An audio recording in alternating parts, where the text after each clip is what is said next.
Hello friends, welcome to my YouTube channel Jai study class है। तो दोस्तों, आज मैं आपके लिए लेकर आ चुका हूं क्लास 10th हिस्ट्री का चैप्टर 2, जिस चैप्टर का नाम है आपका समाजवाद एवं साम्यवाद। इसका मैं लघुतर, अति लघु और लघुतरीय क्वेश्चन इसमें लिखवाने वाला हूं, आपको पीडीएफ देने वाला हूं। तो आप हमारे चैनल पर नए हैं तो वीडियो को लाइक कर दीजिए और हमारे चैनल को सब्सक्राइब कर दीजिए, क्योंकि हमारे इस चैनल पर बिहार बोर्ड का सभी सब्जेक्ट का ऑब्जेक्टिव और सब्जेक्टिव मिलता रहता है। तो चलिए वीडियो को स्टार्ट करते हैं।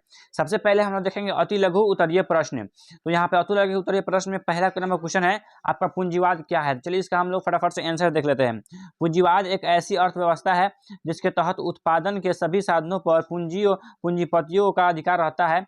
वे ही कारखाने लगाते हैं और उत्पाद करते हैं। इस अर्थव्यवस्था में पूंजीपति आपका लाभान्वित होता है। ठीक है, इसका आप स्क्रीनशॉट ले सकते हैं। चलिए अगला नंबर क्वेश्चन 2 नंबर, यहाँ पे ये काफी इंपोर्टेंट क्वेश्चन है। खूनी रविवार क्या है। ये एग्जाम में 100% आता ही आता है, एक साल 2 साल गैप करके, मतलब हर साल लगभग आता ही है। चलिए इसका आंसर देखिए। 1905 में जापान जैसे छोटे एशियाई देश से जब रूस हार गया तो वहां क्रांति हो गई। 9 जनवरी 1905 को लोग रोटी दो के नारे के साथ राजमहल की ओर प्रदर्शन करते बढ़ने लगे। सेना ने इस निहत्थों पर गोलियां चलानी शुरू कर दी। बहुत सारे लोग, जिसमें खियो और बच्चे भी थे, मारे गए। बहुत सारे लोग उसमें मारे गए। वह रविवार का दिन था।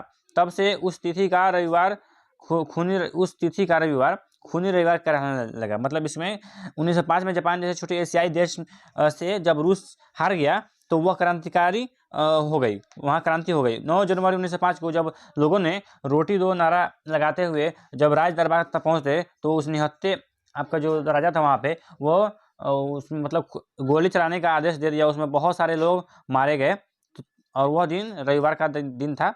तब से वो दिन आपका खूनी रविवार के नाम से जाना जाता था। देखिए अक्टूबर क्रांति क्या है, ये भी काफ़ी इंपॉर्टेंट क्वेश्चन है आपके एग्जाम से।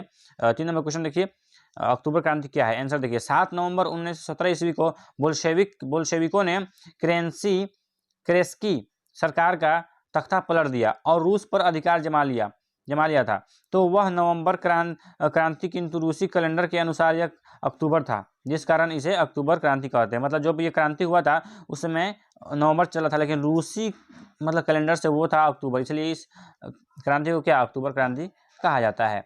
चलिए 4 नंबर क्वेश्चन देखिए, ये भी क्वेश्चन काफ़ी इंपॉर्टेंट आपके एग्जाम से हो जाता है कि सर्वहारा वर्ग किसे कहते हैं।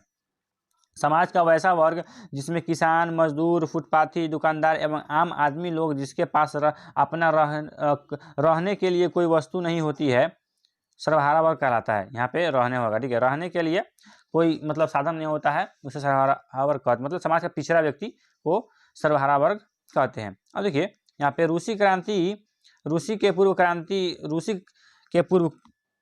पूर्व रूसी किसानों की स्थिति कैसी थी।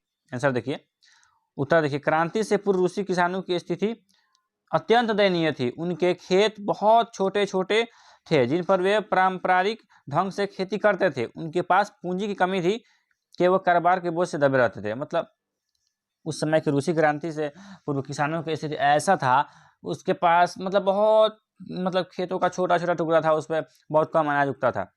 अब यहाँ पे चलिए अब लघु उत्तरीय क्वेश्चन देखते हैं। यहाँ पे हम लोग यहाँ पे इसको मैं एक ही चार्ट रखता हूँ, ठीक है। यहाँ पे लघु उत्तरीय क्वेश्चन का 1 नंबर क्वेश्चन देखिए। यहाँ पे रूसी क्रांति के किन्हीं 2 कारणों का वर्णन करें। चलिए वर्णन करते हैं। रूसी क्रांति के 2 प्रमुख कारण थे। एक देखिए, जार की निरंकुशता। 19वीं सदी के मध्य तक यूरोप की राजनीतिक संरचना बदल चुकी थी। राजाओं की शक्ति कम कर दी गई थी, परंतु रूस का जार अभी भी पुरानी दुनिया में जी रहा था और राजा की दैवीय अधिकार में विश्वास करता था। वह अपनी शक्ति कम करने को तैयार नहीं था, वो अपना शक्ति कम करने को तैयार नहीं था। देखिए और दूसरा जो है मजदूरी की दयनीय स्थिति। रूसी क्रांति के पूर्व वहाँ के मजदूरों को अधिक समय तक काम करने के बावजूद उन्हें मजदूरी कम मिलती थी। मजदूरी इतनी कम मिलती थी कि उससे वे अपने परिवार का भरण पोषण नहीं कर पाते थे। मालिकों द्वारा उनके साथ दुर्व्यवहार भी किया जाता था। चलिए अगला नंबर क्वेश्चन देखते हैं। लघु उत्तरीय क्वेश्चन का 2 नंबर क्वेश्चन देखिए। यहाँ पे थोड़ा लॉन्ग क्वेश्चन है, इसको हम देख लेते हैं। यहाँ पे क्या है कि रूसीकरण की नीति क्रांति हेतु कहाँ तक उत्तरदायी थी। आंसर देखिए, थोड़ा मैं ऊपर से कर लेता हूँ, एक ही बार में पूरा आंसर हो जाएगा, ठीक है। यहाँ पे देखिए अब चलिए, रूस में अनेक राष्ट्रों के लोग रहते थे स्लाव जाति के लोगों की अधिकता थी। फील, पोल, जर्मनी, यहूदी आदि जातियों की भी कमी थी। इनकी जाति तो अलग थी ही, ये अलग अलग भाषाओं का भी उपयोग करते थे। इनके रस्म रिवाज विभिन्न थे। ऐसी स्थिति में जार निकोलस द्वितीय ने इन लोगों पर रूसी भाषा, शिक्षा और संस्कृति लादने का प्रयास किया। इससे अल्पसंख्यकों में निराशा फैलने लगी। जार के इस रूसीकरण का सभी अल्पसंख्यकों द्वारा विरोध होने लगा।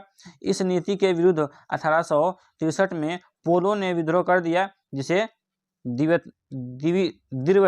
दृढ़तापूर्वक दबा दिया गया।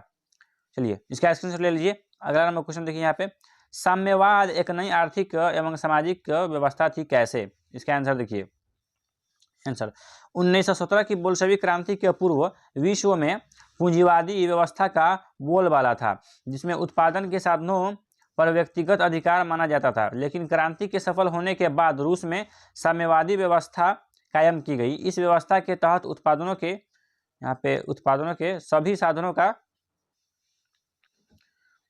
सभी साधनों पर राज्य का अधिकार कायम करता है। श्रमिकों को उनके श्रम के अनुसार पारिश्रमिक दी जाती है। इसके श्रमिक मन लगाकर काम करते हैं और उत्पादन बढ़ाने का प्रयास करते हैं। उत्पादन में सभी का भाग बराबर रहता है। यही व्यवस्था साम्यवाद एक नई आर्थिक एवं साम्यवादी व्यवस्था थी। यह केवल पढ़ने में आकर्षक है, किंतु व्यवहारिक रूप देना कठिन है। यही कारण था कि रूस में यह व्यवस्था लगभग नाकाम रही। चलिए अगला नंबर क्वेश्चन 4 नंबर क्वेश्चन देखिए, ये भी थोड़ा सा लॉन्ग है। यहाँ पे 4 नंबर क्वेश्चन क्या बोल रहा है कि नई आर्थिक नीति मार्क्सवादी सिद्धांतों के साथ समझौता था कैसे? चलिए इसका आंसर देखते हैं, एक साथ पूरा आंसर देखते हैं। यहाँ पे लेनिन ने बोल्शेविक क्रांति के सफल होते ही रूस में पूर्णतः मार्क्सवादी सिद्धांत के अनुसार आर्थिक व्यवस्था लागू कर दी, लेकिन जनता इसके लिए पहले से तैयार नहीं थी। ऐसा लगा कि उत्पादन गिरकर पहले के मुकाबले बहुत हद तक नीचे आ गया, बल्कि इतना तक हुआ कि अनाज सरकार को देने के बजाय किसान उसे जला देना बेहतर समझने लगे। उसका दाम घट गया कि लोग किसान सरकार को नहीं देना चाहते, भले जल जाए हमारा नुकसान हो जाए, लेकिन सरकार को हम नहीं देंगे। इससे निपटने के लिए लेनिन को नई आर्थिक नीति लागू करनी पड़ी। इस नीति के अनुसार किसानों को एक हद तक अपनी उपज का कुछ भाग बेचने की सुविधा दी गई। ऊपर कर लेते हैं।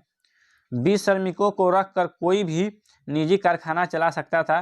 लेनिन ने इस कार्य का उसके विरोधियों द्वारा आलोचना भी हुई, लेकिन उसने इसे यह कहकर टाल दिया कि 3 कदम आगे बढ़कर 1 कदम पीछे चलना 2 कदम आगे चलने के बराबर है। चलिए 5 नंबर क्वेश्चन देखिए, शायद आखिरी क्वेश्चन है। यहाँ पे प्रथम विश्व युद्ध में रूस की पराजय के क्रांति हेतु मार्ग प्रदर्शन किया कैसे? आंसर देखिए, इसको मैं ऊपर कर लेता हूँ। ऊपर आंसर एक साथ देखते हैं। रूस में क्रांति का मार्ग प्रशस्त करने में केवल प्रथम विश्व युद्ध में पराजय नहीं था, बल्कि कुछ अन्य कारण थे। युद्ध में रूस की हार नहीं हुई थी, बल्कि लेनिन ने क्रांति के बाद स्वयं युद्ध से हाथ खींच लिया और सैनिकों को वापस बुला लिया। कारण था कि देश के आर्थिक विकास के लिए शांति आवश्यक थी। इतना ही नहीं, उसने जर्मनी से आक्रमण संधि तक कर ली।